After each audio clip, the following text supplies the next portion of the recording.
especializado em fome, esse é meu nome. Fundo Monetário Internacional, imposto de circulação, balança comercial também, dolarização, Organização das Nações Unidas, área de livre comércio, Federação Internacional de Futebol, essa é para o povo entender certo. Usam vários jargões, sigla para nos enganar, esconder toda a verdade e a exploração continuar. Mas tem uma que o povo conhece, chamada popularmente fome, fome que consome tudo, fome que a tudo consome. Desconhece a saúde, mas conhece mais doença.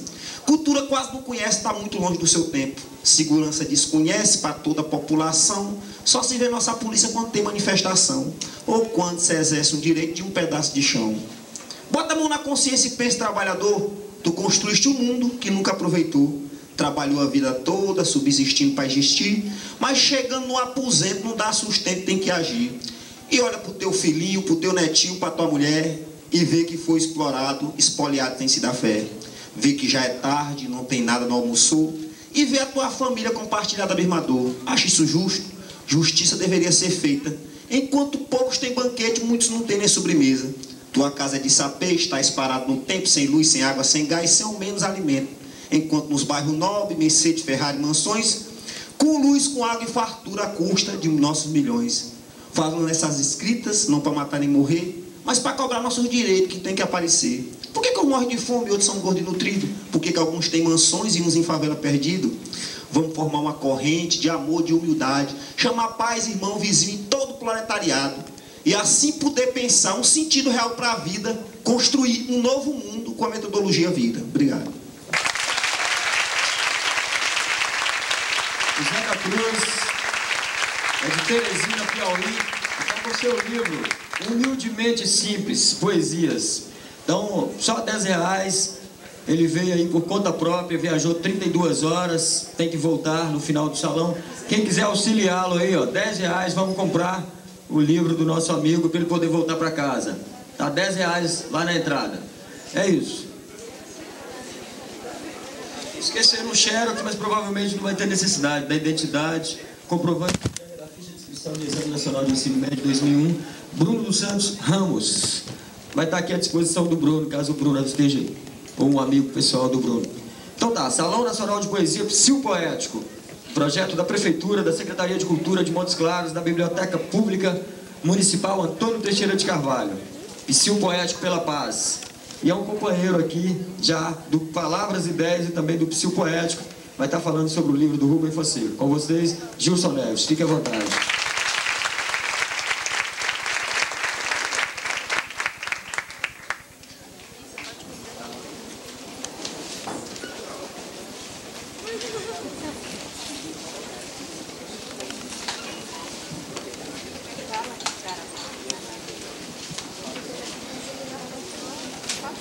Boa tarde. Pois bem, olha, eu não tenho muita intimidade com essas coisas, não. Acho que assim tá legal.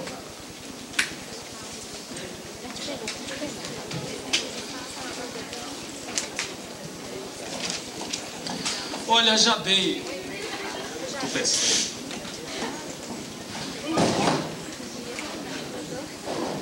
Olha, já dei a palestra aqui antes sobre esse livro e da outra vez, porque o livro, ele é um dos mais, eu não gosto de dizer a palavra complicado, complicado até esse furro aqui.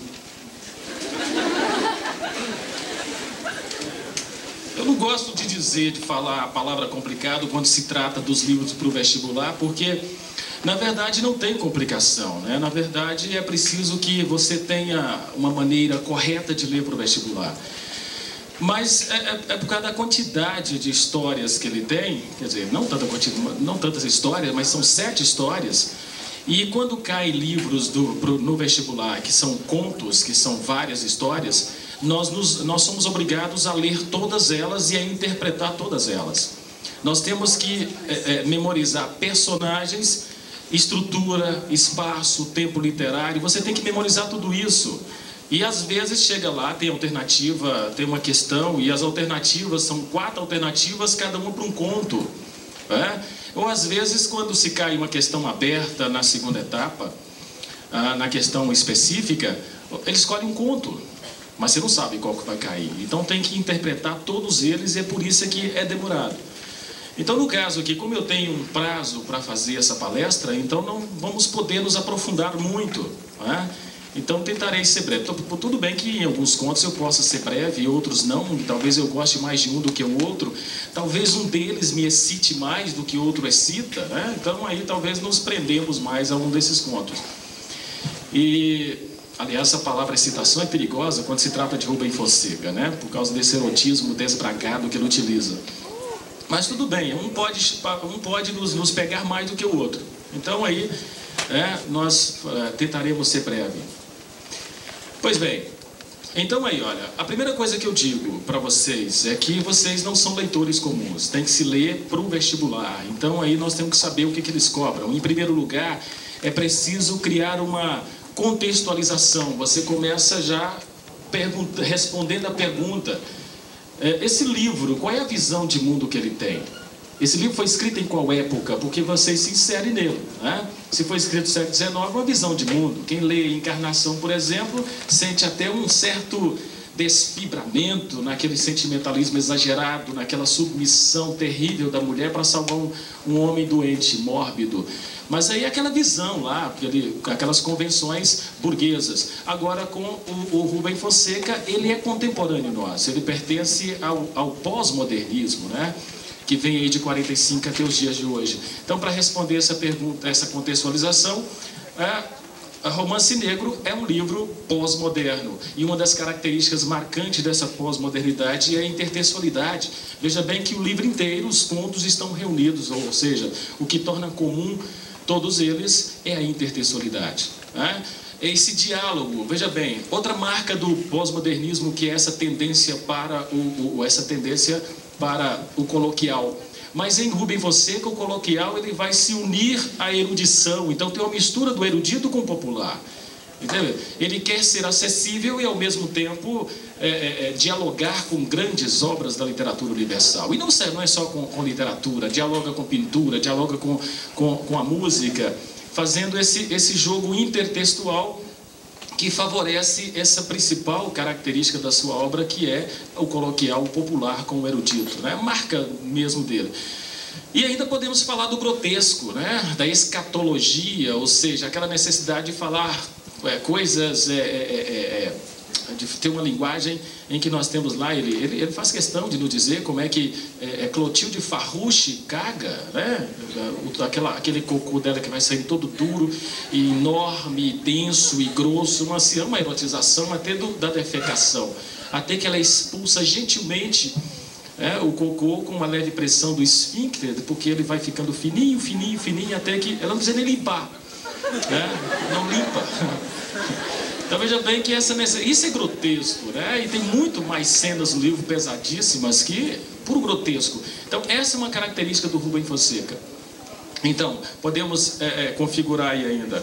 Eu tinha marcado aqui, mas nós não vamos nem, né? Esse grotesco como crítica ao poder e essa tendência ao estilo coloquial e o antigo ao lado do novo também não podemos deixar de colocar como uma característica do pós-modernismo. Nós veremos isso em Resumo de Ana, né? Em que ele praticamente... Mas deixemos Resumo de Ana, vamos voltar para o Rubem Fonseca, porque esse aí já é papel de outro, né? Mas veja bem, o pós-modernismo nele aqui, esse antigo ao lado do novo, nós temos tanto o conto tradicional, que é aquele conto que nós encontramos o enredo tradicional com a apresentação de espaço e personagem, depois vem a complicação, depois vem o clímax e depois o desfecho. Nós encontramos isso em contos como, por exemplo, Olhar. Mas ao mesmo tempo encontramos contos que já dialogam com já é novidade, como por exemplo nós temos aquele conto Labareda nas Trevas. Praticamente é um diário, né? É um diário, mas o diário, ele não só dialoga com dois escritores internacionais universais, que é o Stephen Crane e o Joseph Conrad, mas ele também dialoga com outra forma literária, que é o diário, mas é uma invenção, porque ele subverte. Porque veja bem, o que é um diário? É um livro que está baseado no real, mas ele inventa aquilo. Nós não podemos acreditar que aquele diário ali seja realmente fragmento do diário secreto de Joseph Conrad, o escritor inglês. Então veja bem que ele dialoga, né? A recusa dos carniceiros, como é que nós podemos chamar aquilo de conto se está todo trabalhado com o que já foi escrito, que é histórico, que é real? Então fica uma certa dificuldade. Será que nós podemos chamar de um ensaio? Então, essas características aí é que são próprias da obra dele e o que fazem um escritor moderno. Além do que o espaço que está nessa obra é o espaço urbano, né, das metrópoles, das grandes metrópoles, não só brasileiras, mas europeias também. Então, veja bem que é a marca dele aí. Agora, falando do autor, Rubem Fonseca, só para nos localizarmos o que é a obra dele, e a partir daí nós já temos toda a visão do que é o Rubem Fonseca. Ele praticamente consolidou um tipo de literatura no Brasil que é chamada de literatura da brutalidade, a literatura da violência. Veja bem que os personagens dele são solitários, né? O sexo é visto mais como uma arma de ataque, às vezes até suicida, ou às vezes sem consequência nenhuma. Então é o cara que vive nas grandes cidades, cercado por todo, é o cara paranoico, é o sujeito que tem medo, é o cara que coloca grades na janela apesar de morar no terceiro andar, tem medo do Homem-Aranha. Então o sujeito tem medo de todo tipo de violência e está sempre solitário, sempre solitário. E aí outra característica maior e mais marcante, além dessa violência, às vezes até gratuita, sem explicação, nós temos outra característica bastante aí presente, que é ele tenta nos colocar aí o quê? A cultura versus a barbárie. Ao mesmo tempo que nós produzimos uma civilização, uma cultura, mas que é apenas um verniz, e esse verniz ele vai se descascando e mostra o verdadeiro homem que nós somos. E depois que nós lemos livros como esse de Rubem Fonseca e enxergamos na televisão aquela barbárie dos ataques terroristas, nós percebemos a razão que ele tem. Então, se nós pegarmos contos em que um sujeito passa, veja bem, Recusa dos Carniceiros, enquanto lá fora estão produzindo todo tipo de obra literária maravilhosa, no Brasil eles estão discutindo se aprova ou não a pena de morte. Então, barbárie versus cultura, civilização versus violência. Por mais que nós estudemos, por mais que nós nos civilizemos, nunca deixaremos de ser animais predadores, e predadores de nós mesmos. É essa a lição que ele passa. Pois bem, aí, falando aí do autor e do estilo de época, podemos agora passar para o segundo item que o vestibular cobra muito de vocês, que é o gênero literário. O gênero, você abre um livro, quer dizer, eu digo que sempre é a documentação dele, né? A identidade do livro. Você abre um livro e aí você tem um comportamento dependendo do que ele seja.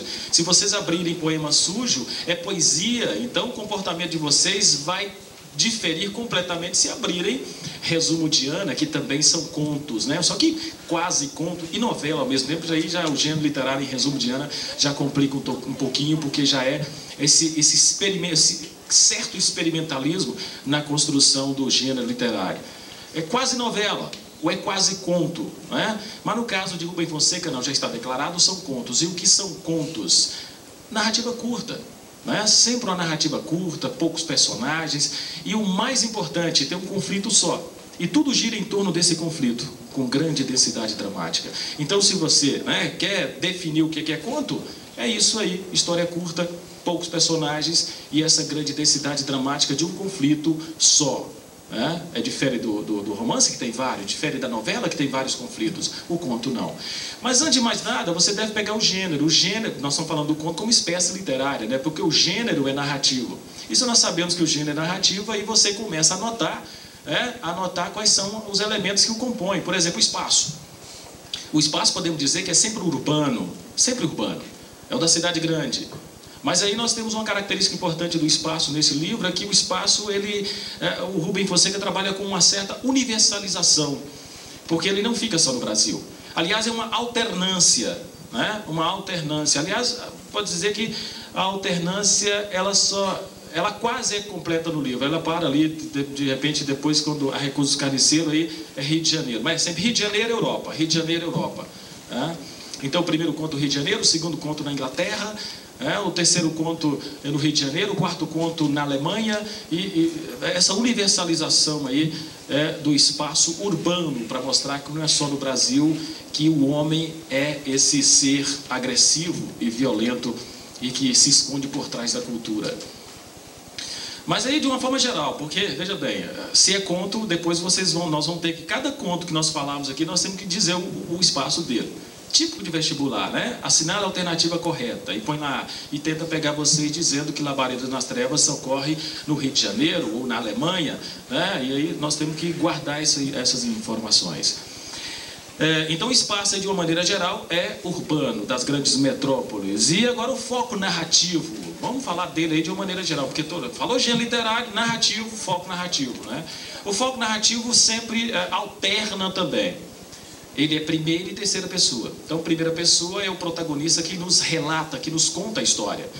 E terceira pessoa já é um outro personagem que tem essa capacidade de vislumbrar tudo de uma forma privilegiada e narrar a história. Então, alterna os dois, né? E, por último, o tempo literário. Esse não tem problema, em todos os contos o tempo é cronológico. Então, aí nós não vamos ter problema com ele, não. Mas aí o quê? O foco narrativo e o espaço, à medida que formos falando dos contos aqui, nós teremos que dizer, aí a gente já diz logo no começo, antes de passar para ele, né? Então, vamos ao primeiro, chamada Arte de Andar nas Ruas do Rio de Janeiro. Veja bem, já começa com intertextualidade, né? Você sabe quais são? A gente fala de intertextualidade porque é o diálogo entre dois ou mais textos, mas esquecemos de dizer os tipos de intertextualidade que são trabalhadas. São inúmeras, mas os mais importantes são a paráfrase, a epígrafe, a paródia, a citação, a alusão. Nesse caso aqui do Rubem Fonseca, o mais presente aí é a citação, a alusão e a epígrafe. Veja bem que os contos, debaixo do título já entra a epígrafe, ou seja, aquele pequeno texto que se põe na abertura de outro maior. Vocês vão verificar que qual é o outro livro?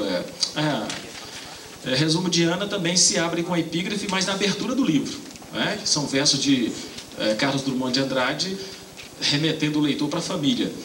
E já em Rubem Fonseca ele coloca a epígrafe sempre antes de alguns contos. No caso aqui, a epígrafe que abre esse conto, A Arte de Andar nas Ruas do Rio de Janeiro, é um trecho retirado de um livro de um autor do século XIX, do romantismo, Joaquim Manuel de Macedo.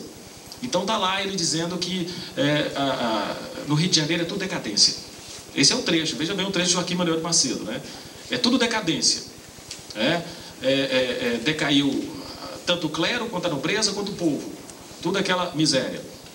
E aí vem embaixo o nome da obra, que toda epígrafe tem que mostrar o nome do autor e o nome da obra. Então está lá, Um Passeio pela Cidade do Rio de Janeiro. Veja bem, esse autor, Joaquim Manuel de Macedo, embora seja romântico, embora seja do romantismo, ele escreveu um livro que é mais crônicas, e dentro dessas crônicas ele inventa algumas histórias.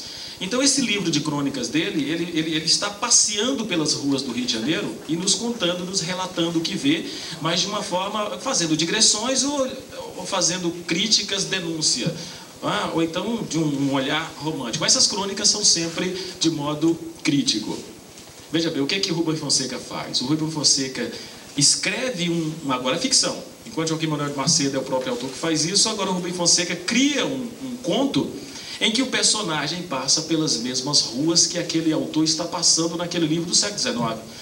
Se ele mostra decadência, o Rubem Fonseca diz, eu vou mostrar a decadência do dia de hoje.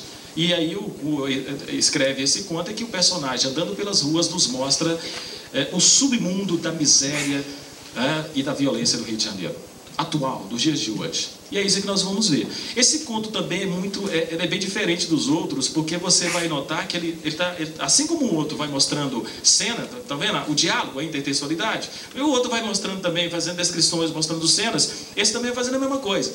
O conto, ele vai nos mostrando os quadros, cenas, por isso é que dá para dividir muito bem, quer ver? Olha só, você pega aqui, ó, primeiro, ele começa tradicionalmente apresentando o protagonista. Quem é o protagonista? Aí começa lá, o seu nome é Augusto. Aliás, seu nome ele tem um pseudônimo de Augusto, seu nome verdadeiro é Epifânio. Notarem o nome do personagem já tem uma característica diferente, né? Porque Augusto é venerável, aquela pessoa respeitável, elevada, é um título que os imperadores romanos deram a si mesmo. Epifânio vem de epifania, revelação, manifestação divina, iluminação. Então veja bem que o nome do Augusto, inclusive vai até contra ele, que é um sujeito que não tem nada, mas o nome revela essa libertação que ele se propôs a si mesmo. Ele diz que ele se libertou. Ele não tem esperança, ele não tem medo, ele não tem desejo, ele não tem amor, ele não tem nada. E essa libertação é que o mantém vivo. Daí o seu nome. A profissão dele é andarilho. Ele anda pelas ruas do Rio de Janeiro, anda durante todo o dia e parte da noite. O cara parece que não dorme. Aliás, os personagens têm essa característica, né? Não dorme. Então ele, ou às vezes dorme, sei lá, mas ele anda pelas ruas do Rio de Janeiro, 3 horas, ele tem um relógio Cássio Melody, que às 3 horas da madrugada bate lá o sinal de que ele tem que voltar para casa para escrever o livro dele. Né? Então aí, olha, ele tinha um amigo chamado João, e ele estava pensando, o Augusto trabalhava na Companhia de Água e Esgoto do Rio de Janeiro. Ele disse que o Rio de Janeiro tem muito cocô para cuidar, então ele ia lá. Ele queria largar esse lugar para escrever. O amigo dele, chamado João, disse que não largasse não. Porque aí o João vai pregar para ele que a verdadeira literatura não se pode trabalhar para ganhar dinheiro, a pessoa tem que ser abnegada, tem que ser despojada, não pode usar a literatura para ganhar dinheiro, então tinha que trabalhar e escrever à noite, e o João mostrava que ele podia fazer isso, porque ele trabalhava o dia inteiro e escrevia à noite, estava escrevendo um romance de 600 páginas, mas aí acabou provando para o Augusto que as consequências da abnegação, da solidão, e acabou morrendo. E a mulher dele pegou, porque veja bem, esse cara João morava com, ele tinha uma mulher que tinha problemas dos rins, tinha um filho asmático e morava com uma sogra débil mental. Ele acabou mostrando que estava certo, ele morreu, a mulher pegou o romance 600 páginas e jogou no lixo. Augusto ganhou na loteria da cidade, ficou muito rico, não precisa mais trabalhar, largou o emprego e agora só vive para escrever. Escreve o seu livro. O livro se chama A Arte de Andar nas Ruas do Rio de Janeiro. Notaram? É o primeiro, vai ter outro conto, cujo título é o nome de um livro do personagem do conto. Porque Romance Negro também é o nome do livro do personagem. Então, A Arte de Andar na Rua do Rio de Janeiro, ao mesmo tempo que é título do conto, é a habilidade, porque a arte aí está no sentido de ter habilidade.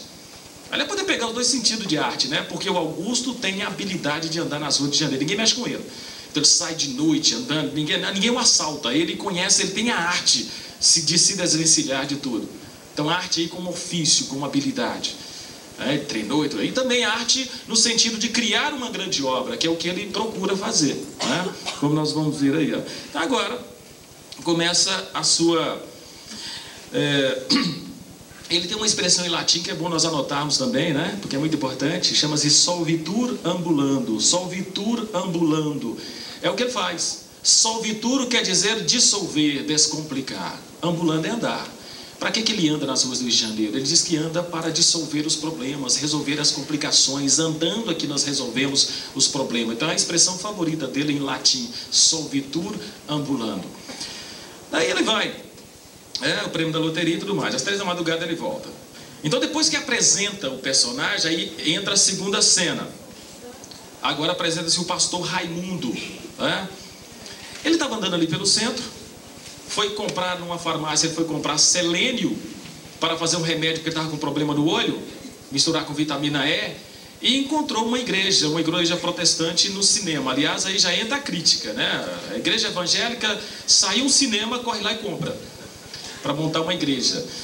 E a igreja é interessante, ele viu lá, a Igreja de Jesus Salvador das Almas, de 8 às 11 horas. Só que de 8 às 11 é a igreja, das 2 horas em diante é cinema pornográfico. Então saem os fiéis, retira-se a luzinha lá, sai o pastor, eles vão lá e colocam os pôsteres de pornografia. O pastor não liga, não, os fiéis também não ligam, porque eles não vão ao cinema. Eles acham que, não vão nem... Até o pastor proibiu de irem até assistir a Paixão de Cristo na Sexta-feira Santa. Então não vão, não ligam. Aí depois que, quando na última sessão da noite, retira aqueles posters e tudo mais e guarda no mictório ali, Aí ele vai lá e sobe em cima do palco lá e coloca a sua luzinha e tudo aí vira uma igreja. Vira uma igreja. Pois bem, ele está passando lá na porta, ouve a palavra, ele é fascinado pela palavra demônio. Aliás, não, Satanás, ele ouve lá, sabe? Porque a música lá da igreja é a seguinte, Ele vai cantando, sai, show, Satanás, o meu corpo não é teu, a minha alma não é tua, Jesus te passou para trás. E aí todo mundo cantando em pé, o pastor manda que todos joguem Satanás para trás. Show, Satanás, jogando Satanás para trás. Ele entra e senta-se lá atrás, mas só que o Raimundo não liga, ele tem ódio à religião, tem ódio, ele acha que é um comércio da fé. Na verdade, isso aí é todo mundo atrás de dinheiro para explorar os mais pobres. Augusto senta-se lá atrás com seus óculos escuros e ele não tem uma orelha, a orelha direita. Porque a outra profissão dele, além de andarilho, é ensinar as putas a ler. Porque ele acha que a música popular brasileira, a música estranha, estragou com Estragou com o vocabulário das putas, principalmente televisão também, né? Mídia. Então ele acha que ensinando as putas a ler, ele melhora o vocabulário dela. Só que ele não tem desejo, ele não liga mais para sexo, nem nada. E as putas ficam aprendendo com ele durante muitos dias lá. E aí ele diz que as putas, quando ficam muito presas com o homem não quer transar com elas, ficam doidas.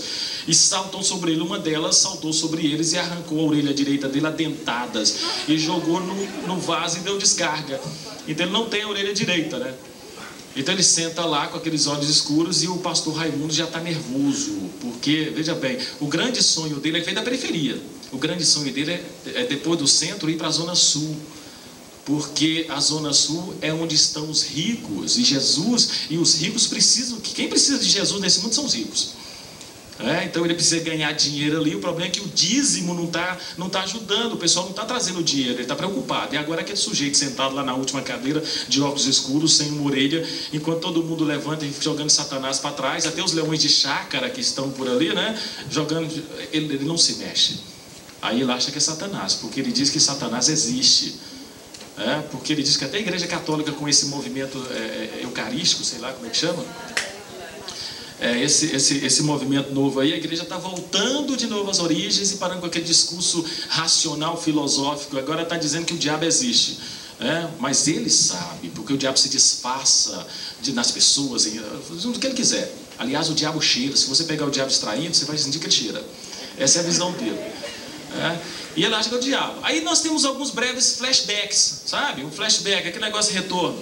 O flashback para contar a vida do Raimundo. De onde é que ele veio? Ele veio do Nordeste, passando fome. Lá ele veio para o Rio de Janeiro. Chegou ao Rio de Janeiro, ele virou camelô numa esquina. Como ele falava as coisas muito bem, as palavras neutralizadas, e foi um atrás da outra, tudo certinho. O pastor, o bispo da igreja passando ali, viu, nossa, que cara bom. Deve ser o Silvio Santos daqui. Então contratou ele e chamou para ser pastor, e agora ele era pastor. Aí ele se lembra da mãe, porque ele era um sujeito muito bom. Inclusive a mãe dele, com 50 anos de idade, aquela velha, decadente, senil, largada em cima da cama, ele tinha que limpar as partes da mãe. Chegava lá, a mãe cagava e urinava, ele tinha que limpar tudo, naquele asco, naquele nojo. Pois ele foi muito bom para a mãe dele, por isso que ele achava que ele seria premiado por isso. Por isso que ele achava que ele ia acabar lá na Zona Sul, porque o bispo falava para ele, Jesus precisa de dinheiro, o dinheiro é para Jesus, e você tem que conseguir esse dinheiro aí. Então ele estava preocupado com isso. Tem um flashback também para contar sobre o Raimundo e a relação dele com a mãe. Raimundo diz que por isso é que ele tem uma relação estranha com a igreja, porque a mãe o levava à igreja e era tudo roxo, tudo triste, as pessoas com aquela cara triste, tudo roxo, até a mãe era roxa. Então ele tem sempre essa imagem da igreja que forçava-o a beijar os pés de uma estátua de Jesus morto, com uma coroa roxa na cabeça, tudo era roxo, aquela tristeza. E aí o Raimundo não se levanta, e aí o pastor Raimundo fica preocupado, e a partir daí ele começa a sentir dores intestinais e a soltar gases que queimam o cu dele quando sai. Então aí é o demônio. Pois bem, essa é a cena que fica em suspenso, como se fosse a influência do cinema, fica em suspenso. Agora vem para outro quadro, Agora vem a explicação do livro. Outra característica que nós temos aí é a metalinguagem, porque o conto está parando sempre explicando a própria literatura. Aí ele explica por que ele está escrevendo o livro.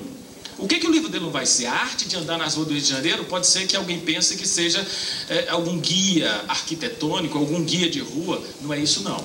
Ou então alguém pode achar que é um guia para ter saúde para andar. Andando tem saúde. Não é isso, não. Aí ele diz para a gente o que o livro dele significa. Ele diz lá,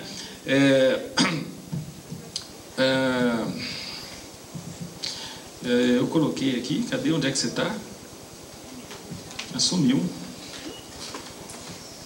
Pois bem, ele disse que o livro dele, ele quer encontrar uma arte. Que arte é essa? Uma arte e uma filosofia peripatética. Peripatética é aquela arte, o modo de estudar, de Aristóteles, que caminhava. Então, você aprendeu alguma coisa caminhando. Então, a arte peripatética, de comunhão com a cidade. Ele quer se comungar com a cidade, entender as pessoas. Então, ele quer encontrar essa arte peripatética e filosófica de comunhão com a cidade, entender os outros. É isso que ele procura. É isso que ele diz que o livro dele tem que ser. O primeiro capítulo é todo sobre o centro. Ele está escrevendo sobre o centro. Depois é que ele vai escrever, né? Como é que ele foi parar nesse sobrado? Ele mora na rua 7 de Setembro, no centro do Rio de Janeiro. Veja bem que até o nome da rua já tem uma característica, já tem uma alusão, né, sobre o Brasil. 7 de Setembro é um sobrado antigo. Ele gosta de coisa velha, é saudosista. Ele não pode ver uma coisa velha que ele para olhar e ficar ali admirando, né? Pois ele estava passando na porta desse sobrado, admirando. O velho saiu lá, viu, ele todo endereçado. O velho dono funcionava uma chapelaria, não estava vendendo chapéu nenhum. Aliás, ninguém está usando chapéu, né? O velho mantém a chapelaria. O velho chama para olhar, mostrar lá dentro do sobrado, sobem no segundo andar e mostra para ele aquelas coisas do século passado, muito bonito. E o que mais chama a atenção de Raul Augusto é uma clarabóia no teto, aquela de vidro, né, dando abertura para fora. E ele, nossa, tem 90 anos isso aí, ó. E os dois ficam admirados. E os dois ficam mais juntos ainda, compartilham mais sentimento, porque os dois descobrem que ambos gostam de rato. Aliás, Augusto teve um rato com um bicho de estimação, deu até uma dentada no dedo dele, mas ele não ligou não, continuou gostando de rato. Aí é uma discussão longa sobre rato, a maravilha que é o rato e tudo mais. Os dois gostam de ratos, então aí fica mais. Aí o velho descobre que Augusto é niilista, ou seja, aquele sujeito que não acredita em nada, e o chama para morar no sobrado. Próxima cena, a prostituta.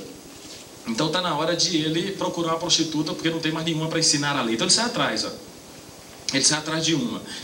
Alfabetização, ele sai procurando.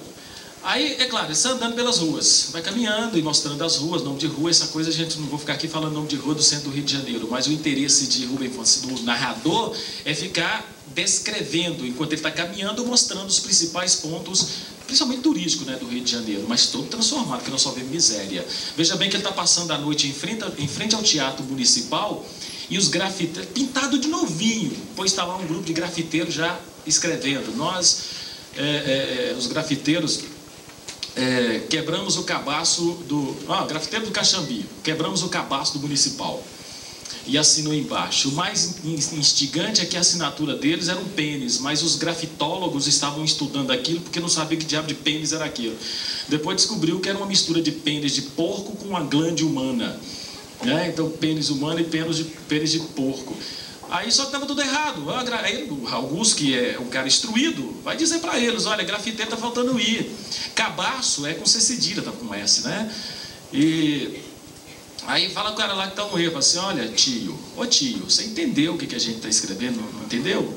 Então foda-se com suas regrinhas de merda. E aí sai, ele não liga não, vai embora. Mais na frente, ele está procurando, né? Ele só vai achando seres esquisitos na rua. Ele acha, então, ele encontra com o Hermenegildo, outro cara esquisitíssimo. O cara sai pregando com uma cola que ele inventou, mas a cola é terrível, porque ele cola no para-brisa e não tem Cristo que arranque. É um manifesto: abaixo os automóveis. Então ele sai à noite colando, não pode encontrar automóvel, vai colando abaixo dos automóveis. Então o grande desafio, o que mais deseja nesse mundo é entrar na garagem pública, que são andares cheios de carros, mas tem muitos guarda, vigia, tentando entrar e não consegue. Essa noite ele pede ajuda para Augusto ajuda a carregar a cola e os manifesta, e vão lá os dois. Desta vez não tem vigia, eles entram e ele faz um verdadeiro estrago. Fica feliz da vida. Ele continua procurando a prostituta. Mas antes ele está com vontade de mijar. Então, nossa, ele não gosta de mijar em botequim porque é sujo e fedorento. Ele adora mijar no McDonald's, aquela coisa clean, né? Aquela coisa bem... Então ele vai lá. Só que ele também não abre ele não pega na maçaneta, porque ele tem medo de germes, principalmente germes, né? De sexo, né? Não gosta não. Então ele aprendeu um jeito de abrir com o cotovelo. Ele tem uma arte de abrir com o cotovelo. Vai lá e abre, entra. Assim que ele entra, tem um cara assobiando feliz porque acabou de defecar.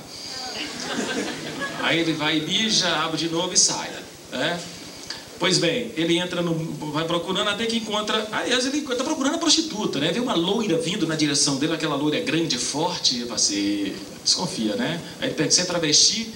Aí você: por que você não experimenta, nego? Não, ele não tem desejo sexual, ele vai direto. Aí entra no botequim, fica lá tomando um copo de água mineral, parecendo um rato, que ele bebe igualzinho um rato, né? Dando bicotinha. E aí ele vê uma prostituta sentada na mesa. Chama a atenção dele porque ela tem uma falha no dente bem na frente, né? Quando sorri. Aí ele vai até ela e faz o teste, é o vestibular para prostituta, né? Por favor, não sei ler, não, se dá para ler para mim aquele recadinho ali, aquele que está escrito ali, ela, não vendemos fiado, mas na verdade está escrito refeição comercial. Aí assim, não sabe ler, essa tá boa, né? Porque em qualquer boteco está escrito não vendemos fiado, a prostituta achou que era isso, então falou, né? Quanto que é? Ela dá o preço, então vamos lá para a Rua das Marrecas. Aí não, ele passa, compra um jornal e leva diretamente para o sobrado dele. Enquanto isso vai descrevendo rua, né? Tem que andar em silêncio na Rua 7 de Setembro, porque tá cheio de marquiseiro que tem que levantar no dia seguinte e trabalhar. Mas não é marquiseiro, é sem teto, né? Pessoas sem teto, no Rio de Janeiro, no centro tá cheio. Então tudo lá enrolado nas calçadas, debaixo das marquises, tentando se proteger do frio. Entram, aí quando ele está subindo a escada, ele vai batendo de modo diferente o pé para avisar aos ratos que ele está chegando com a mulher, porque os ratos não gostam de mulher, não. Então aí ele já vai avisando. Vai subindo, aí quando abre a porta e entra, o nome dela é Kelly, a prostituta. Kelly, então já vai olhar, nossa, que coisa linda, onde é que é a cama? Ela vai assim, não, deixa eu mostrar uma coisa para você, que apaga as luzes, né? E aí desce do céu pela claraboia de vidro, aquela iluminação do céu, da lua, das estrelas, uma coisa linda. Ela, nossa, eu faço a vida no Rio de Janeiro, que há tanto tempo, e nunca vi isso. Onde é que é a cama? Ela quer terminar o serviço logo, né? Mas não, chamei aqui você para outra coisa, eu quero isso.